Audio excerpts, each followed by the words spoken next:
Bonsoir à tous et bienvenue sur JK Sports TV français, c'est votre présentateur JK et son co-présentateur pour vous présenter votre émission.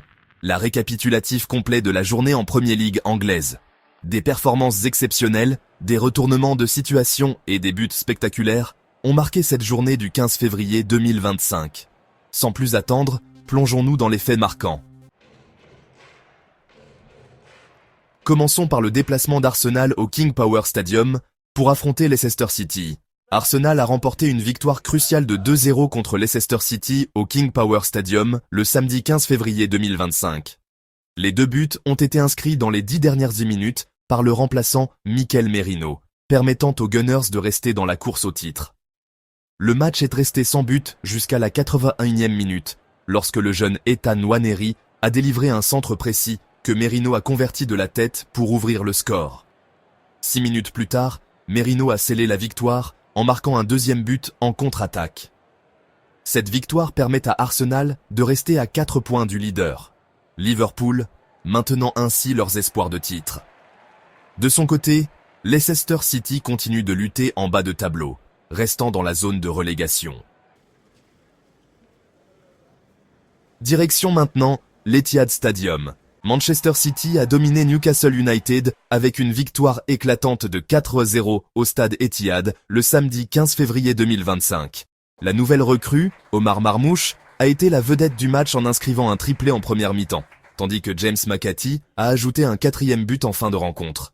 Marmoush a ouvert le score à la 19e minute, profitant d'une erreur défensive de Kieran Trippier. Il a rapidement doublé la mise à la 24e minute, puis a complété son triplé à la 33e minute, mettant ainsi le match hors de portée pour Newcastle avant même la pause. Cette victoire propulse Manchester City à la 4e place du classement de la Premier League avec 44 points, tandis que Newcastle chute à la 7e place avec 41 points. L'entraîneur de Newcastle, Eddie Howe, a reconnu la supériorité de City lors de cette rencontre. Le samedi 15 février 2025, Bournemouth a consolidé ses ambitions européennes en s'imposant 3-1 face à Southampton au St Mary's Stadium. Cette victoire permet aux Cherries de grimper à la 5e place de la Premier League, dépassant Chelsea et se rapprochant des places qualificatives pour la Ligue des Champions. Dès le début de la rencontre, Bournemouth a pris l'avantage avec un but de Dango Ouattara à la 14e minute, suivi rapidement par une réalisation de Ryan Christie à la 16e minute. Malgré une réduction du score par Kamaldeen Sulemana pour Southampton à la 72e minute, Marcus Tavernier a scellé le sort du match en inscrivant le 3e but des visiteurs à la 83e minute. Cette défaite plonge davantage Southampton dans la crise, le club restant en bas de tableau avec seulement 2 victoires en 25 matchs cette saison. De son côté, l'entraîneur de Bournemouth, Andoni Iraola, a exprimé sa satisfaction quant à la performance de son équipe tout en restant prudent sur les ambitions européennes, affirmant qu'il n'est pas encore temps de célébrer. Le samedi 15 février 2025, Aston Villa et Ipswich Town se sont affrontés au Villa Park, se quittant sur un match nul 1-1. Malgré une infériorité numérique pendant une grande partie du match, Ipswich a réussi à décrocher un point précieux. La rencontre a été marquée par des blessures précoces de part et d'autre, perturbant le rythme initial du jeu.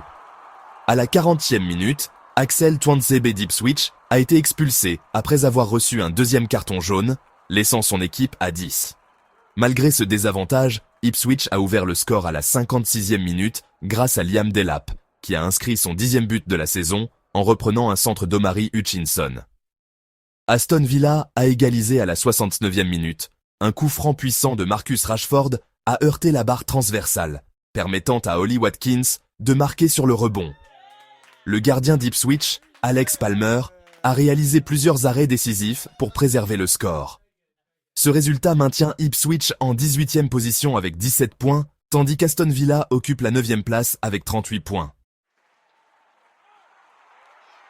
Le samedi 15 février 2025, Fulham a remporté une victoire importante 2-1 contre Nottingham Forest au Craven Cottage. Emile Smith-Rowe a ouvert le score pour les Cottagers, avant que Chris Wood n'égalise pour Forest. Cependant, un but décisif de Calvin Bassey en seconde période a scellé la victoire de Fulham.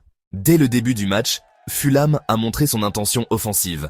À la 17e minute, Adama Traoré a délivré un centre précis depuis la droite, permettant à Smith Rowe de marquer de la tête, offrant ainsi l'avantage aux locaux.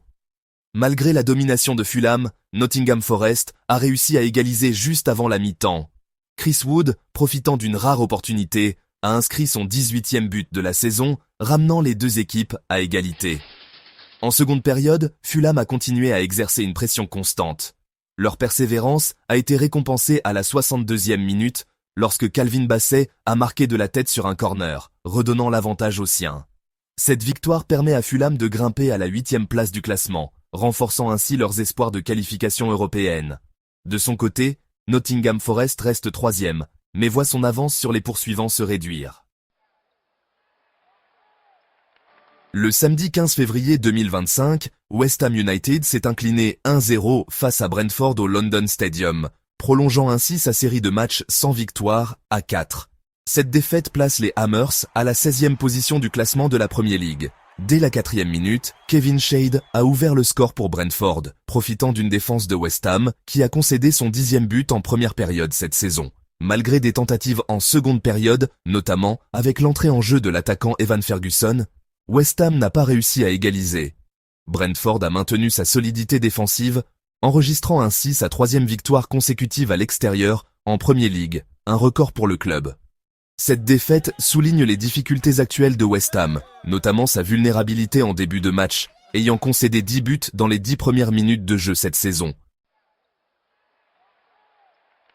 Enfin, lors du match en soirée, Everton a remporté une victoire décisive 2-1 contre Crystal Palace au Selhurst Park, grâce à un but tardif de Carlos Alcaraz. La première mi-temps a été équilibrée, avec des occasions de part et d'autre. À la 41e minute, Everton a ouvert le score grâce à Beto, qui a profité d'une contre-attaque rapide pour battre le gardien de Palace. Crystal Palace a réagi en seconde période et a égalisé dès la 46e minute par Jean-Philippe Mateta, qui a marqué d'un tir du pied gauche à la suite d'un corner. Malgré une pression accrue de Palace, Everton a réussi à reprendre l'avantage à la 80e minute grâce à Carlos Alcaraz, qui a inscrit le but de la victoire. Cette victoire propulse Everton à la 13e place du classement de la Premier League, à égalité de points avec Crystal Palace, mais avec une meilleure différence de but. Voici le classement provisoire de la Premier League au 15 février 2025. À noter que Liverpool conserve la tête du classement, suivi de près par Arsenal. Manchester City grimpe à la 4e place après sa victoire convaincante contre Newcastle. En bas de tableau, Southampton reste en difficulté avec seulement 2 victoires cette saison.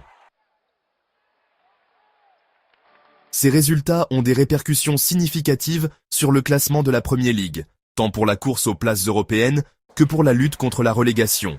Arsenal maintient la pression sur Liverpool en tête du classement, tandis que Manchester City et Bournemouth grimpent respectivement aux 4e et 5e places. En bas de tableau, Southampton reste en difficulté ancrée à la dernière place. Dimanche, 16 février 2025, Liverpool contre Wolverhampton Wanderers, suivi par match de Tottenham Hotspur contre Manchester United. La prochaine journée s'annonce tout aussi passionnante, avec des rencontres clés qui pourraient bouleverser le classement. Restez avec nous sur JK Sports TV français pour toutes les analyses, les interviews et les débats autour de la Premier League. Merci de nous avoir suivis. Passez une excellente soirée et à très bientôt pour plus d'actualités sportives.